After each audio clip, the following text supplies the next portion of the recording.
Pedro Pascal's newest release, Freaky Tales, entertained audiences at the Sundance Film Festival in January 2024, and it's actually the most intriguing project that Pascal has on his busy slate now that it's getting a wide release.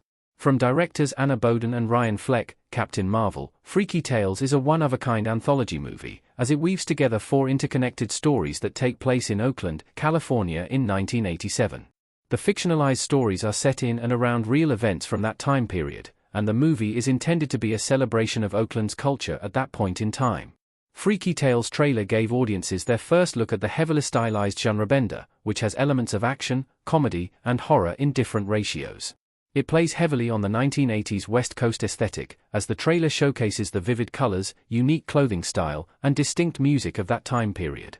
As Pedro Pascal has established himself as one of the biggest stars in Hollywood at the opening of 2025, Freaky Tales represents a unique and much-needed departure from his normal cinematic fare, which is why it's such an exciting project. Pedro Pascal's Wild Sundance anthology movie hits theaters in April.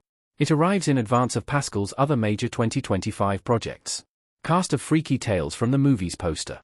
Freaky Tales features an eclectic and talented cast, but Pedro Pascal is featured as the movie's star, a henchman named Clint looking to escape his violent career with a baby on the way for him and his partner. The ever-excellent Ben Mendelsohn, Captain Marvel, is poised to be the movie's primary antagonist, and Jay Ellis, Top Gun, Maverick, is featured as the real-life NBA All-Star for the Golden State Warriors, Sleepy Floyd. While the trailer focuses mostly on showing off the movie's intense, stylized violence, it seems as though Floyd is the key to tying the disparate stories together. While the stars are impressive, the rest of the cast list is jaw-dropping in how loaded and diverse it is. It prominently features musician Normani in her acting debut, for which she was awarded a Breakthrough Award by Variety and the Golden Globes. The overarching narrative also features the final acting role of the late Angus Cloud, who gained fame as Fezco O'Neill in Max's Euphoria. On top of those names, there are fun cameos in abundance, including NFL running back turned sometimes actor Marshawn Lynch, Oakland area rapper Too Short, and, somewhat bafflingly, Tom Hanks. Pedro Pascal's new movie is unlike anything he's ever done. Pascal has never done anything close to an off-the-walls, stylized anthology. Pedro Pascal has evolved into a true genre chameleon. He's talented enough to play the heaviest drama as capably as a superhero movie or action comedy.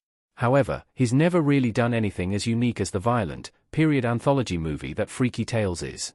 While he had dozens of minor roles before it, Pascal really broke out as an international star in 2014 as Prince Oberyn Martell in Game of Thrones, which he followed up with a starring role as Javier Pina on Netflix's hit crime show Narcos. Since then, Pascal has been one of the busiest actors in Hollywood, balancing major features like Wonder Woman 1984 and the unbearable weight of massive talent with prestige television hits like The Mandalorian and The Last of Us. While the roles have been diverse, Pascal has by and large stuck with more traditional movies and TV shows. Freaky Tales represents an extremely fun departure from the norm for Pascal, and while he has of course done one-off movies in the past, this should stand out among them. Pedro Pascal's non-franchise movie is very important for his career. It helps him avoid becoming a franchise guy. Pedro Pascal winking as Clint in Freaky Tales. Due to his indomitable star power, Pascal quickly rose to the heights of Hollywood as one of the most in-demand leading men. In the span of less than a year, Pascal will have starred in Ridley Scott's long-awaited sequel Gladiator 2, returned for the next season of Max's runaway hit sci-fi horror video game adaptation show The Last of Us, and donned the mantle of Reed Richards and Mr. Fantastic in the MCU in Fantastic Four: First Steps.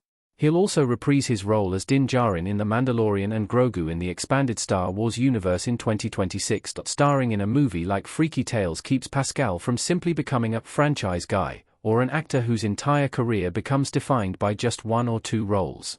Pascal is simply too talented to pigeonhole as a superhero or Jedi-adjacent character who exclusively wears a mask, so the fact that he's continuing to star in other projects is encouraging for any fans of his work. Freaky Tales is exactly the kind of weird, awesome movie that will be enhanced by his presence, and it'd be a shame for him to miss out on similar opportunities for the sake of franchises.